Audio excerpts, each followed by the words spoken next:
وادی کشمیر قدرتی خوبصورتی اور حسن و جمال کے لیے دنیا بھر میں جانا جاتا ہے۔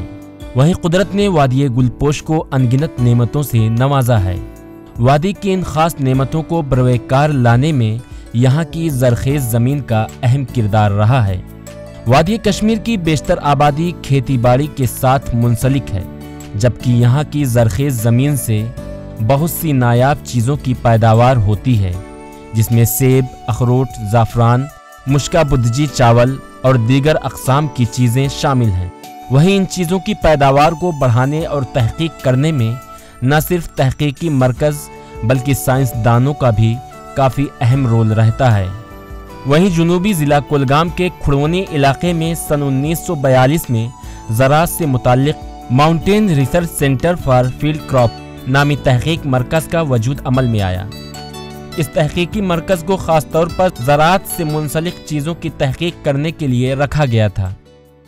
1942 میں یعنی ہندوستان کی آزادی سے پہلے وجود میں آیا تھا، اور زراعت سے متعلق خاص کر شاعری سے متعلق جو بھی یہاں پر تحقیق ہوا کرتی تھی اسی ادارے میں ہوا کرتی تھی۔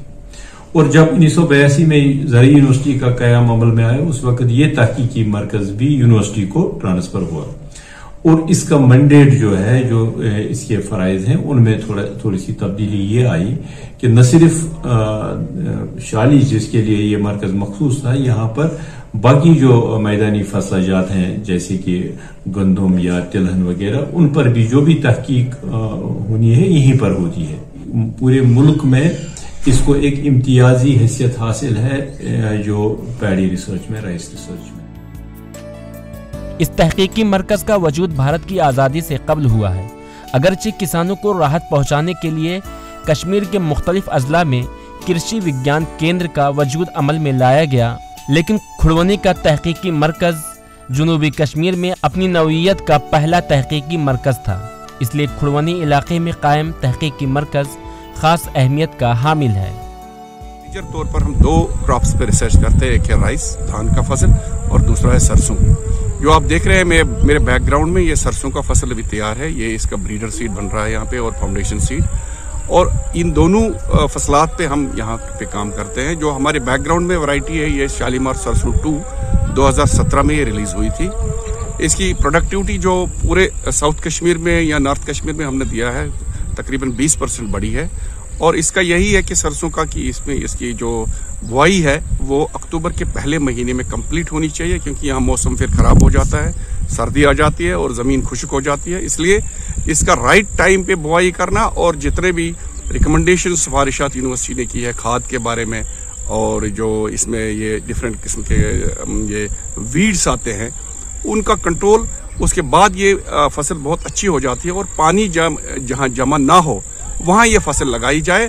اور یہ ویرائٹی خصوصاً جس کی ہم سفارش کر رہے ہیں ابھی شالیمار سرسوں 2، اس کا کم سے کم 20% جو ییلڈ ہے فصل ہے وہ زیادہ ملتی ہے۔ سائنسدانوں کو مختلف اقسام کی تحقیق کرنے میں کافی محنت کرنی پڑتی ہے، جس کے بعد ہی انہیں کامیابی حاصل ہوتی ہے۔ تحقیقی مرکز کے ذریعے کسانوں کو جانکاری کے ساتھ ساتھ بہترین پیداواری صلاحیت رکھنے والے بیج فراہم کیے جاتے ہیں، جس سے وہ زیادہ سے زیادہ پیداوار حاصل کر سکتے ہیں۔ محکمے کے ساتھ بھی ہمارا جو ایگریکلچر محکمہ ہے اسٹیٹ گورنمنٹ کے ساتھ، گورنمنٹ کا، اس کے ساتھ ہمارے تعلقات برابر ہیں۔ ہم جو بھی تحقیق یہاں ہوتی ہے، بہرحال وہ اگر فارمر تک پہنچانا ہے وہ ذمہ داری تو محکمہ کی ہے۔ جو بھی ہماری ٹیکنالوجی جنریٹ ہوتی ہے وہ ڈپارٹمنٹ کو ٹرانسفر ہوتی ہے، پھر ڈپارٹمنٹ اس کا مکلف ہے کہ وہ یہ ٹیکنالوجی فارمر۔ واضح رہے کہ سال 1982 میں پھر زرعی یونیورسٹی کا قیام عمل میں آیا، جو کہ اس وقت شالیمار میں موجود شیر Kashmir university of agriculture science and technology کے نام سے کافی مقبول ہے۔ اسی زرعی یونیورسٹی کے تحت پھر کشمیر کے تمام مراکز کو رکھا گیا، اور کھڑونی کے اس تحقیقی مرکز کو بھی اسی یونیورسٹی کے تحت رکھا گیا، جس کے بعد اس تحقیقی مرکز میں نمایاں تبدیلی آئی، اور سائنسدانوں کی انتھک کاوشوں کی وجہ سے نہ صرف شالی بلکہ میدانی فصلوں کی پیداوار کو بڑھانے میں اس تحقیقی مراکز کا کافی اہم رول رہتا ہے۔